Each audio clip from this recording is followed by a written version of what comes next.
If you're new here, my name is Nadia. I am the owner of Click Pop Studio, and we are a colorfully loud creative agency for bold brands. And today is another behind the scenes day, Valentine's Day edition. So for today's behind the scenes video, we're going to be covering 4 different styled scenes, 3 of which are going to be very simple. So I highly recommend all those new beginners out there looking for an easier way to jump into the field of product photography to learn how to style things. I definitely recommend y'all watching this particular video.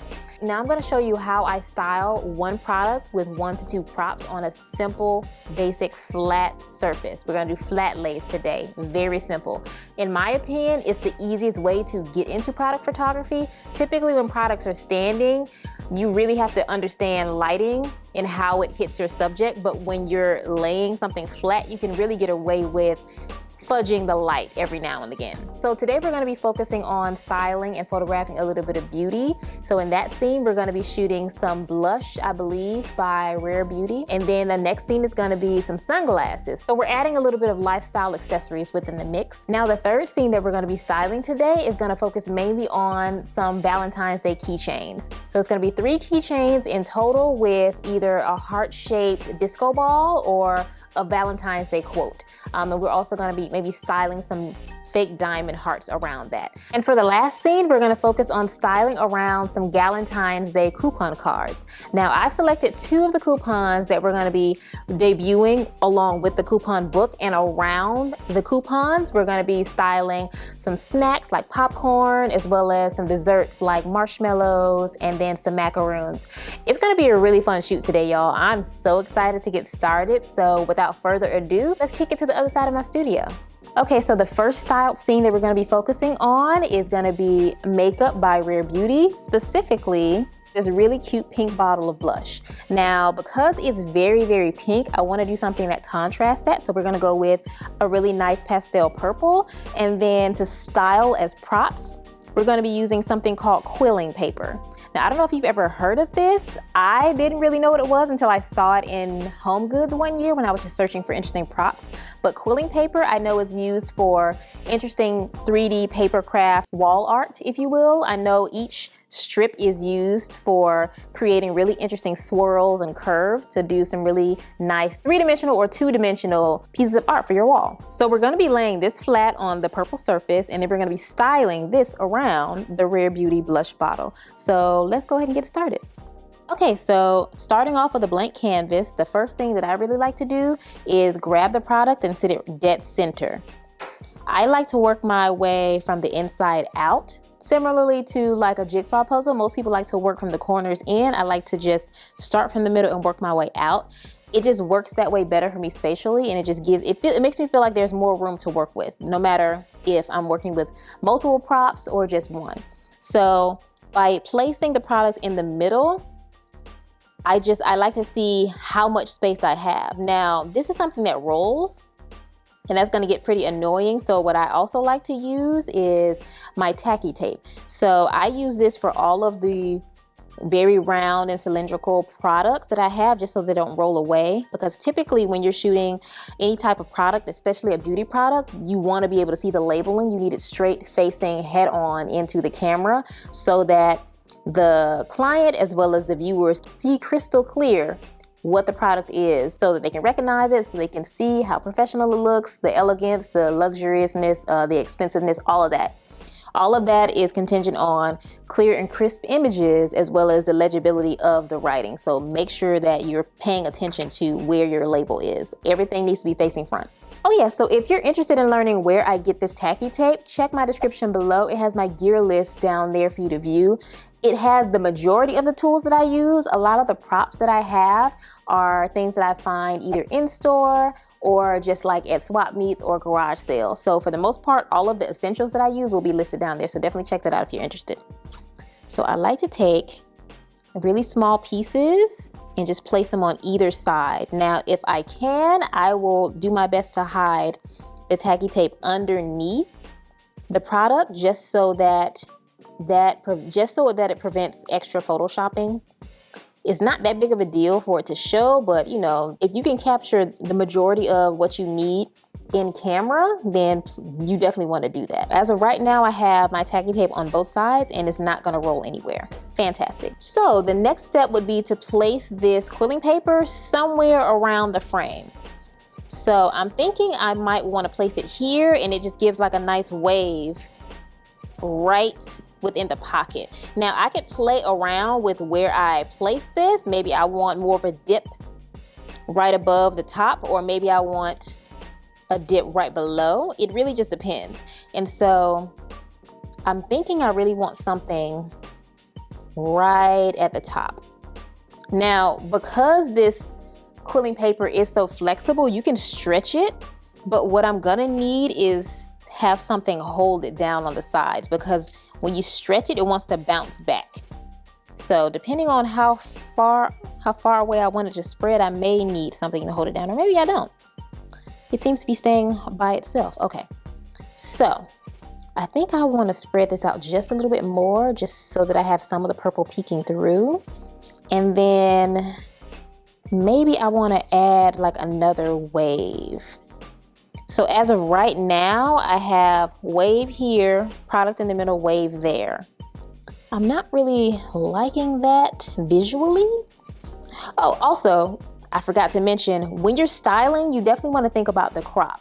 So I'm thinking that I'm going to crop this for like maybe a social media Instagram portrait versus a square, just to give a more vertical look to it. Because the tube is cylindrical, I want that length to be there within the image. And also because there's a lot of curves and colors going on, I feel like the square would just make the image feel a little bit too crowded. So I'm going to go for a more vertical image. So depending on where I place the curves is going to be contingent on what is actually shown within the image.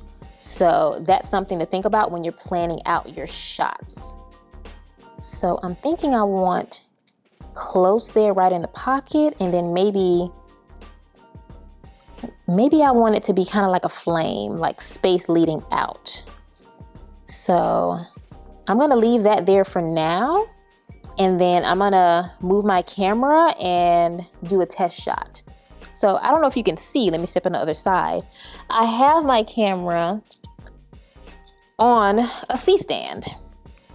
Now, this is something that you really need if you're doing a lot of flat lays. There are some camera tripods that act similarly to a C-stand, but this is definitely more heavy duty, and it also gets higher than your standard C-stand. So if you are in a space where you don't really want to work on the floor and you want to work on a tabletop, then this is something that you may need to invest in.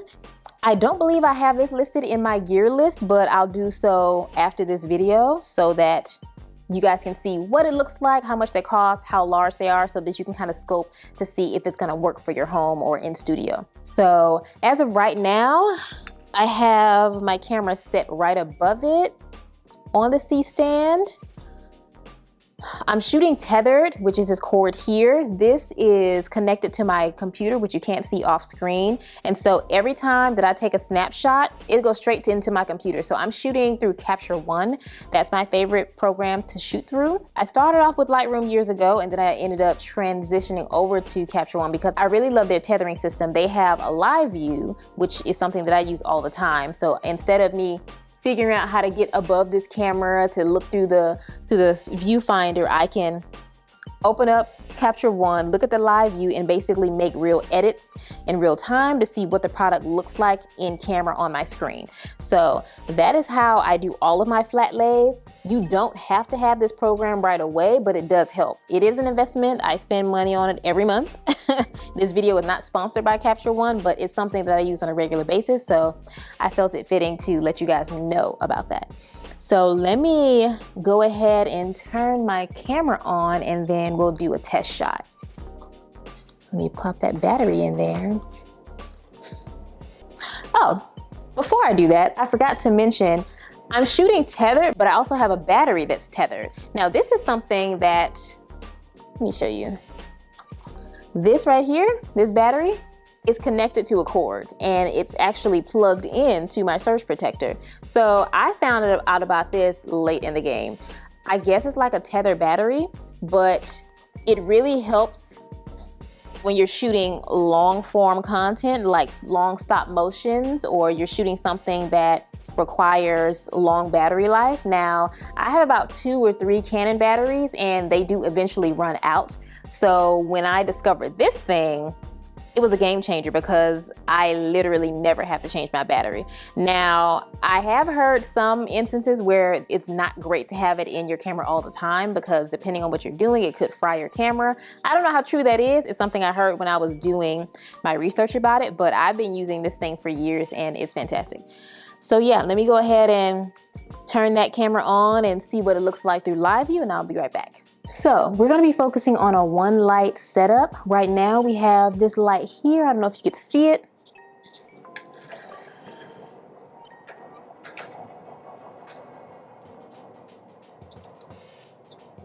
Okay, so today we're focusing on a one light setup. This is a light right here. I'm using Westcott 4J100 if y'all interested in knowing that. I do not have a reflector on this light. I'm shooting naked bulb. I really like the look of the light and the shadows when I'm shooting naked bulb versus when I have a reflector or a softbox. It gives a nice mixture of light and airy, but also still crisp.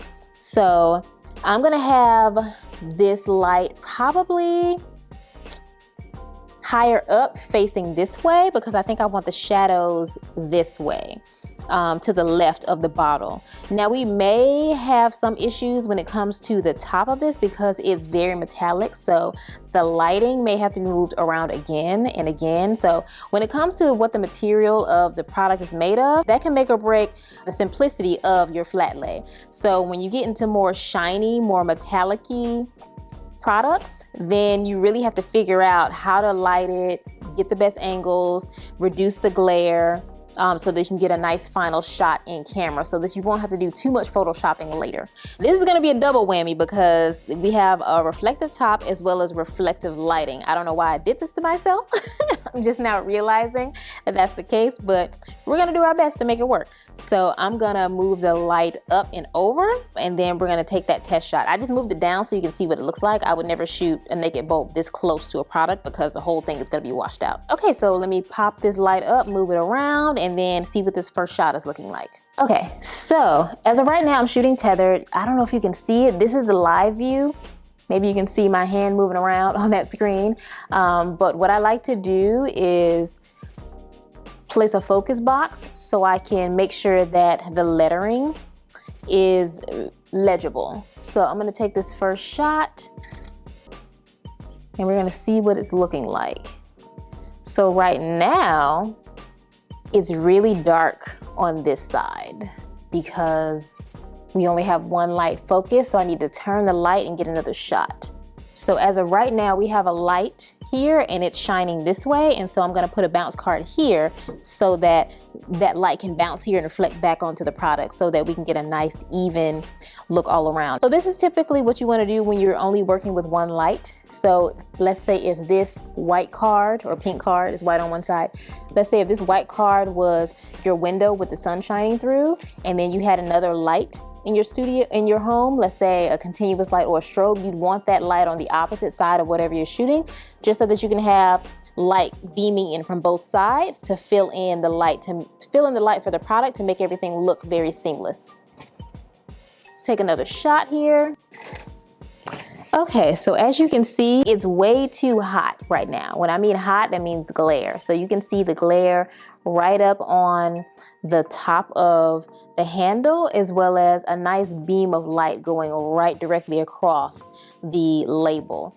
So, as well as everything else is just too exposed. So I'm gonna turn the ISO down to like maybe 320. I was at 400 earlier. And then I'm actually gonna move that light back a little bit just so that we get up off of it. I actually may lift it before I move it back. That may help a bit. So let's lift that.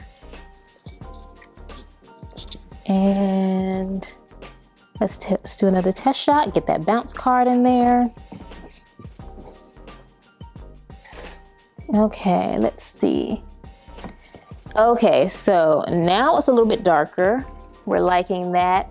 The glare is still at the top of this. I may just have to go ahead and Photoshop that later because the entire thing is chrome. But I also may do one more trick. I have another white piece of foam board that I use when I am shooting something metallic. I basically sit it on the lens, it hugs it so that it reflects white onto the top. So right now this chrome top is reflecting everything in the studio, and it's gonna be very difficult to edit later. So I think by placing the white card above, it's basically gonna smooth out some of these reflections so that it's more white and neutral versus the dark chrome look. But I definitely wanna make sure that I'm getting the lighting correct first. So let me test this out. Okay, so I think this is where we actually want it. I'm gonna get one more bounce card to put on this side so that we can have basically kind of like a square. So we have the light coming from here, the light's bouncing from here, and I'm gonna bring one more to kind of fill in to create a fake white box all around. So I'm gonna set that water bottle there. I'm gonna add that card here just to lean it, and then I'm gonna have this sitting here to complete the box.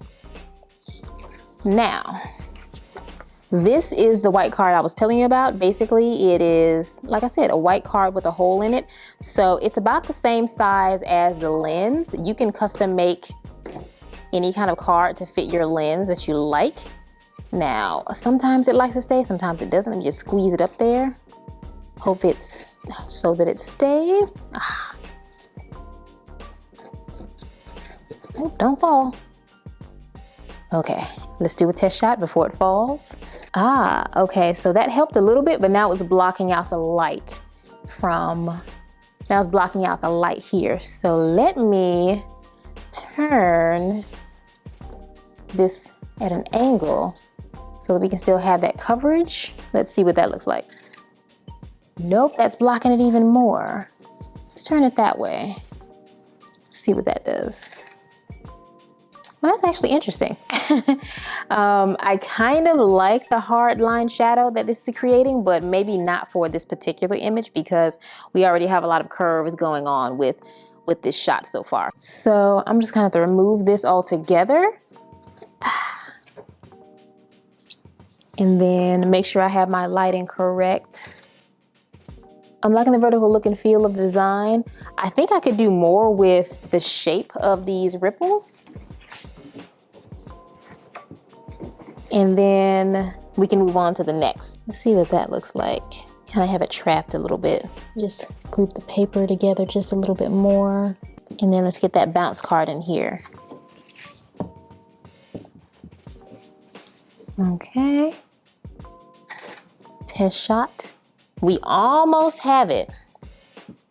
I'm finding my rhythm as far as showing how much of each curve that I want to show, just to make the whole image look overall balanced. Based on the amount of purple that we're seeing in the test shot, as well as the pink, and having everything weave in and out, I'm trying to find the right balance of negative space and filled space. So this is what I mean when I talk about creating the puzzle piece. So when I start from the middle and work my way out, I'm thinking about where the product is, what props I'm using, and what the space in between each thing looks like, just so that it has an overall balance to it. And that's how you can really develop your styling technique. Most people ask me how I do what I do, and to me, I always tell them, well, it's based on a feeling. I just keep working at something until I feel like it's done. I feel like it's finished. If it doesn't feel finished, then I keep working at it. And so I think once you get comfortable with styling, then you'll understand what that feeling is. And it's not something that I can really explain because it is a feeling. I can teach you all the techniques of how to lay something, where to lay it, just so you can get a copy of something that I've done, kind of like a quick workshop. But to add in your personality and your own style into it, it really comes from a feeling once you get comfortable sitting in this space. So that's my 2 cents. And I think that's what people mean when they say, just keep doing it, just keep working at it, just keep shooting. You know, you have to do it enough to where you're comfortable and you can kind of own that space you're sitting in so that you can freely experiment without thinking too much. Okay, so I think we got the shot. I'm gonna pop up the final edited image up now so that you can see it. I really like the way it came out. It's super simple, it's super unique. I love the curves. It's doing a lot without doing too much. And again, I wanted to give you an idea of what you could do with very little. Oftentimes when you're first starting out in product photography, you don't have a lot of products and you don't have a lot of props. This is a simple paper craft. Again, it's quilling paper that I picked up at any craft store. You can get it from Hobby Lobby, Michael's, wherever, online somewhere, and just play around with the curves. I love organic shapes versus geometric shapes. So a lot of my images and a lot of my styling will have a lot of waves and curves to it. And so I lost it when I saw this in Hobby Lobby. I bought a few ranges of color. But yeah, so now that we finished this quick rapid fire style session, let's move over to the next one.